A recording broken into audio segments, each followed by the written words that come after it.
Welcome all of you to my SMAB CB Math Academy videos. In this video we are going to see chapter 1 sets, relations and functions, second substitution in first sum. Discuss the following relations for reflexivity, symmetricity and transitivity. Let P denote the set of all straight lines in a plane. The relation are defined by L relation M if L is perpendicular to M. So என்ன கொடுத்துருக்காங்கன்னா statement வந்து L is perpendicular to M and relation L related to M. பாருங்க, first பேசிக்காகவே ஒரு பிளேனில் வந்து எடுத்துக்கோங்க, ஒரு சின்ன பிளேன் எடுத்துக்கோங்க. ஸோ இந்த பிளேனில் எக்கச்சக்க ஸ்ட்ரைட் லைன்ஸ் இருக்கும். இந்த 4 தான் ஸ்ட்ரைட் லைன்ஸ் நம்மளால சொல்ல முடியாது. இப்போ நீங்கள் ஒரு சின்ன ஒரு பாக்ஸ் எடுத்துக்கோங்களா, அந்த பாக்ஸை நீங்கள் பார்த்தீங்கன்னா நிறைய ஸ்ட்ரைட் லைன்ஸ் இருக்கும். Infinite number of straight lines எவ்வளோ நம்மளால சொல்ல முடியாது. ஸ்ட்ரைட் லைன்ஸ் வந்து நிறையவே இருக்கும். ஸோ அந்த மாதிரி இருக்கக்கூடிய ஒரு ஸ்ட்ரைட் லைன்ஸ் உள்ள ஒரு பிளேனில் ஒரு செட்டை எடுத்துருக்காங்க, ஒரு குறிப்பிட்ட பார்ட்டை எடுத்துக்காங்க. இப்போ இந்த பெரிய செட்டுன்னு எடுத்துக்கோங்களா, அதில் ஒரு குறிப்பிட்ட பார்ட்டை மட்டும் எடுத்துருக்காங்கன்னு வச்சுக்கோங்க. ஸோ அப்படியே அசியூம் பண்ணிக்கலாம். அதுதான் அந்த ஃபஸ்ட் லைன் வந்து பி டோட் செட் ஆஃப் ஸ்ட்ரைட் லைன்ஸ் இனிமேல் ஒரு பிளேன் லெவலில் ஒரு குறிப்பிட்ட செட் ஆஃப் ஸ்ட்ரைட் லைன்ஸை மட்டும் நம்ம வந்து பின்னு சொல்லி டெனோட் பண்ணியிருக்கோம். ஸோ அந்த மாதிரி உள்ள செட்ஸுகளில் ரிலேஷன் எப்படி டிஃபைன் பண்ணுறாங்கன்னு பார்த்தீங்கன்னா எல் ரிலேட்டட் எம்னு டிஃபைன் பண்ணுறாங்க.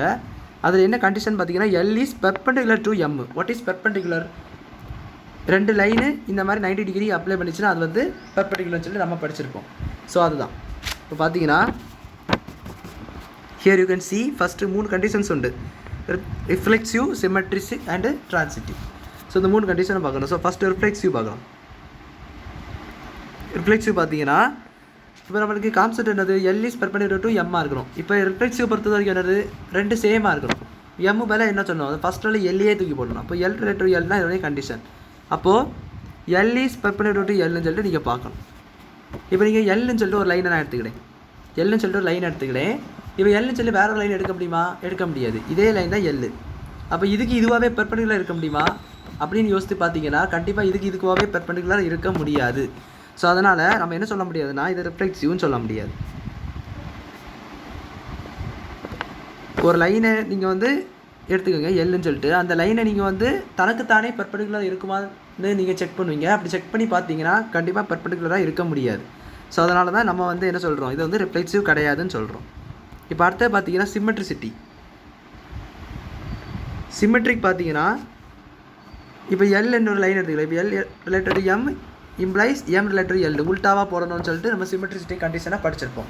So L related M implies M related to L, இதுதான் உங்களுக்கான சிமெட்ரிசிட்டியோடைய கண்டிஷன்.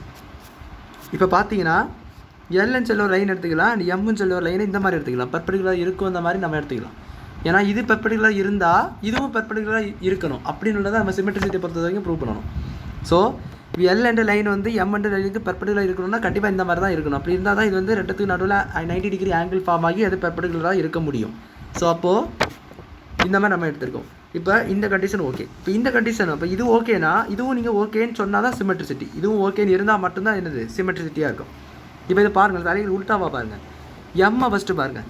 ஸோ அந்த எம்மை நான் இந்த மாதிரி போட்டுக்கிறேன். இப்போ எல்லை போடுங்க, எல்லை போட்டுக்கினது இதுக்கு நடுவே அண்ட் தான் 90 டிகிரி தான். ஸோ அப்போ இது என்ன சொல்லலாம், சிமெட்ரிசிட்டின்னு சொல்லலாம். It is symmetric. அப்போது ஒரு அந்த பிளேனில் எந்த லைன்ஸை நீங்கள் எடுத்தாலும் என்னென்னா நடக்கும், சிமெட்ரிசிட்டி தான் வரும். சிமெட்ரிக் கண்டிஷன் பொறுத்த வரைக்கும். ஏன்னா 2 லைன் ஒன்று இப்படி இருக்கிறீங்க, ஒன்று வந்து பெர்பெண்டிகுலர்னு சொல்லிட்டு உங்களுக்கு தெரியும். அப்போ இன்னொன்று பெர்பெண்டிகுலராக பார்க்கணும்னு சொன்னாச்சுன்னா உல்ட்டாவாக பார்க்கணும்னு சொல்லிச்சா உல்ட்டாவும் என்னவாக தான் இருக்கும், பெர்பெண்டிகுலராக தான் இருக்கும். ஸோ அதனால தான் நம்ம என்ன சொல்லிட்டோம், இட் இஸ் சிமெட்ரிசிட்டின்னு சொல்லிட்டோம். இப்போ டிரான்சிட்டிவ் பார்க்கலாம். டிரான்சிட்டிவ் கண்டிஷன் என்னது, ஏ ரிலேட்டட் டு பி இருக்கணும், பி ரிலேட்டட் டு சி இருக்கணும், implies first and last A related to C இருக்கும். இதுதான் டிரான்சிட்டிவ்டி கண்டிஷன். இப்போ எல் ரிலேட்டட் டு எம் இருக்குது, எம் ரிலேட்டட் டு இன்னொரு லைன் எடுத்துக்கலாம், அது என்னன்னு சொல்லி எடுத்துக்கலாம். இம்ப்ளைஸ் எல் ரிலேட்டட் டு என்னாக இருக்கணும். இந்த மாதிரி இருந்துச்சுன்னா இது வந்து டிரான்சிட்டிவ்னு சொல்லலாம். So first L related to M எடுத்துக்கலாம். ஸோ எல் இந்த லைன் எடுத்துக்கலாம், எம் இந்த லைன் எடுத்துக்கலாம். புரியுதுங்களா? இப்போ என்னு சொல்லிட்டு ஒரு லைனை வந்து இதுக்கு பெர்பெண்டிகுலராக இருக்கணும். ஏன்னா அந்த என்னது எம் ரிலேட்டட் என் பார்க்கணும். இப்போ இது நம்ம காட்டிட்டோம் எல் இப்போ எம்னு சொல்லிட்டு. இப்போ எம் ரிலேட்டட் என், அதாவது எம் இஸ் பெர்பெண்டிகுலர் டு என்னு இருக்கணும். ஸோ அது எப்படி, இதுக்கு பெர்பெண்டிகுலராக என் என்ற லைன் இருக்கணும். ஸோ இந்த மாதிரி எடுத்துக்கலாம். இது என் லைன் என்ற லைன் எடுத்துக்கலாம். அப்போ இது 2 பெர்பெண்டிகுலர். இப்போ இது 2 ஓகேவாகிடுச்சு. நல்லா புரிஞ்சுக்கோங்க, இது 2 ஓகேவாகிடுச்சு. இப்போ இது வந்து பெர்பெண்டிகுலராக பார்க்கணும். ஸோ இது பெர்பெண்டிகுலராக பார்த்தீங்கன்னா எல்லை என்னையும் பாருங்கள், தேர் பேரலாக இருக்குது. இப்படி இருக்குது. இப்படி இருந்துச்சுன்னா அது என்னது, பெர்பெண்டிகுலராக parallel. This is called parallel lines. பேரலல் லைன்ஸாக இருக்குது, இன்டர்செக்டே ஆகலை. ஸோ இது வந்து பேரலல் லைன்ஸாக இருக்கனால இந்த கண்டிஷன் சாட்டிஸ்ஃபை ஆகாமல் போயிட்டு. அப்போ இது ரெண்டும் இருந்தும் இது இல்லாமல் போயிட்டு. அப்போ என்னது, இது ட்ரான்சிட்டிவ் கிடையாதுன்னு சொல்லலாம். It is not transitive.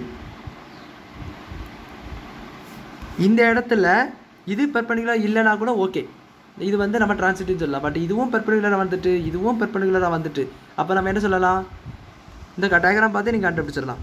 இந்த ரெண்டு லைன் எப்படி இருக்குது, பேரலாக இருக்குது. ஸோ அதை நம்மளால் என்ன சொல்லலாம், இது ட்ரான்சிட்டிவ் கிடையாதுன்னு சொல்லலாம். ஏன்னா பெர்பெண்டிகுலர் இருந்தால் மட்டுமா, அதாவது எல் ரிலேட்டட் என் வந்து சாட்டிஸ்ஃபை ஆகணும், அதாவது எல் வந்து எண்ணுக்கு பெர்பெண்டிகுலராக இருக்கணும். பட் அப்படி இங்கே இல்லை, பேரலாக இருக்குது. ஸோ அப்போ என்ன சொல்லிட்டோம், இந்த கண்டிஷன் சாட்டிஸ்ஃபை ஆகாத போயிட்டு, அதனால தான் இந்த மாதிரி ட்ரான்சிட்டிவ் இல்லைன்னு சொன்னோம். ஸோ இதில் பார்த்தீங்கன்னா ரிஃப்ளெக்சிவ் வந்து கரெக்டாக இல்லை, ட்ரான்சிட்டிவிட்டியும் கரெக்டாக இல்லை, பட் சிமெட்ரிசிட்டி பாசிபிளாக இருக்குது. ஸோ அவ்வளோதான் அந்த சம் புரிஞ்சுருக்குன்னு நினைக்கிறேன். தேங்க்யூ.